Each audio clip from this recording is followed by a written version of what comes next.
नमस्कार नमस्कार नमस्कार दोस्तों। एक सवाल जो है हमसे बहुत लोग पूछते हैं कि सर फुटिंग की ढलाई कर दिए और उसके ऊपर कॉलम की ढलाई कितने दिन बाद करना चाहिए।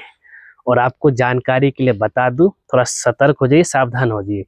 फुटिंग ढलाई के तुरंत बाद अगर आप कॉलम की ढलाई करते हैं तो भाई आपका जो है बहुत बड़ा नुकसान होने वाला। वो क्यों? क्योंकि अगर कंक्रीट फुटिंग का सेट ही नहीं होगा, उसके ऊपर आप कॉलम का शटरिंग करेंगे, सरिया में कवर ब्लॉक लगाएंगे, तो क्या होता है कि सरिया हिल जो है मिस्त्री लोग पकड़ के सब कुछ काम करता है। इससे क्या है कि नीचे जो है सेट अगर नहीं हुआ है तो सरिया अगर हिलेगा तो उसमें कंक्रीट में गैप हो जाएगा और कंक्रीट में क्रैक हो जाएगा। और साथ ही जो है अगर तुरंत उसके ऊपर ढलाई कर देते हैं तो ये सबसे बड़ा मिस्टेक है। तो सबसे पहले चलते हैं, हम आपको बताऊंगा भाई मिनिमम कितना दिन बाद जो है फुटिंग ढलाई के बाद कॉलम खड़ा कर सकते हैं। उससे पहले हम आपको लेकर चलते हैं कि यहाँ पर अगर आप देखेंगे तो फुटिंग की ढलाई हो चुका है। और फुटिंग ढलाई होने के बाद आप उसको वाटर क्यूरिंग के लिए, यानी तो आप एक काम कर सकते हैं कि बोरा लगा सकते हैं, चाहे दिन में 3 से 4 बार पानी दे सकते हैं, या नहीं तो जो है आप जैसे कि यहाँ पे देखें पूरा पानी भर दिया गया है और दिन में 3 से 4 पानी यहाँ पे दिया गया है। और अब इसके ऊपर जब तक प्रॉपर कॉलम की तराई, फुटिंग की तराई ना हो जाए, तब तक जो है आपको यहाँ पे कोई भी तरह का काम नहीं करना है। यहाँ पे पानी भर के रखा गया था तो थोड़ा सा जो है ये फुटिंग का जो कीचड़ है वो उसके ऊपर आगे से कोई दिक्कत नहीं है। तो अब बात करते हैं कि भाई कि क्या करना है सर। अब क्या इसका दूसरा दिन ही जो है हम पूरा काम शुरू कर दे या कुछ दिन हम रुके? तो अब इसका जो सही तरीका है उस पे हम चलेंगे और आपको क्या करना है उसको लेकर के हम बात करेंगे।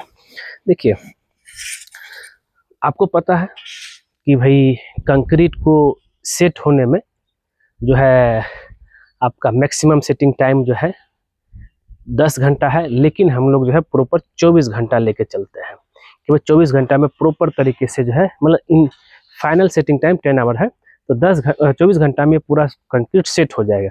उसके बाद ही कोई भी तरह का चीज़ हमको एक्टिविटी करना फुटिंग के ऊपर।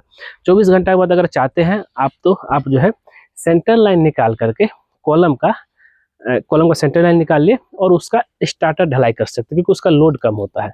लेकिन 24 घंटा के तुरंत बाद कॉलम का शटरिंग करके उसका ढलाई बिल्कुल मत कीजिएगा।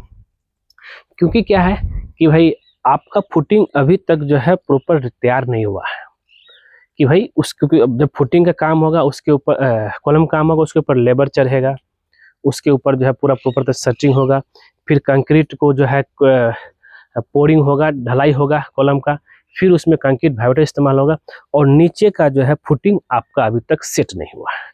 तो इससे क्या होगा कि भाई आपका जो है कहीं ना कहीं जो है सरिया को पकड़ेंगे तो सरिया के और कंक्रीट के बीच में सेट नहीं हुआ तो गैप हिलेगा तो उसमें गैप आ जाएगा, वो सबसे, और उससे क्या है कि फुटिंग में क्रैक आना शुरू हो जाएगा। तो मेरा ये कहना है, आपको ये ध्यान देना है कि भाई तुरंत बाद अगर हम बात करें कॉलम फुटिंग ढलाई के तुरंत बाद जो है कॉलम की ढलाई नहीं करना। कम से कम 2 से 3 दिन लेके चलिए। 3 दिन तक उसको प्रॉपर तरीके से तराई होने दीजिए। 3 दिन तराई हो गया, प्रॉपर तरीके से सेट हो गया, तब उसके बाद जो है उसके ऊपर कॉलम की ढलाई करना है। और ये तो सारा क्लियर हो गया क्यों करना है। अगर वैसा नहीं करेंगे तो भाई आपका जो अभी तो पूरा मान लिया कि कॉलम फुटिंग कच्चा है, उसके ऊपर फिर आप मैन पावर चढ़ा, फिर उसके ऊपर आप कॉलम का शटरिंग डाले, फिर ढलाई किए, तो ये आपका कॉलम बिल्डिंग के लिए नुकसान है। अगर बेस ही नुकसान हो गया तो भाई आपका बिल्डिंग पूरा खराब हो जाएगा, मतलब मजबूत नहीं रहेगा।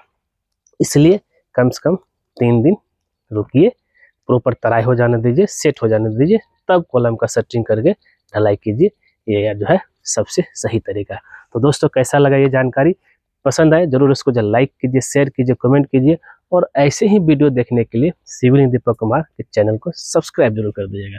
और साथ ही जो है यहाँ तक वीडियो देखने के लिए बहुत बहुत धन्यवाद। मिलते हैं आपसे नेक्स्ट वीडियो में कुछ नई टॉपिक के साथ।